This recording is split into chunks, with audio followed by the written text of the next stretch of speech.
Just a quick video on draining the rad or coolant from Chevy Uplander. This one's an 09, 08, 09.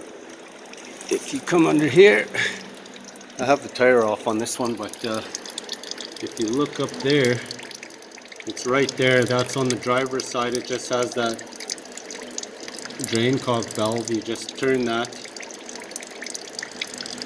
left loose and then pull it out a bit as you're going. Don't pull it out too much because it'll start shooting fluid all over the way, all over the side here. As long as you get it dripping like that, you're good to go. That's it right there. That's on a Chevy Uplander.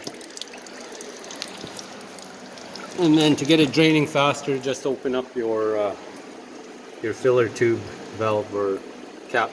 Just take that off when you get it going, and then it'll allow it to flow better. That's on an 09 Chevy Uplander, how to drain the rad. Thanks for watching, like and subscribe.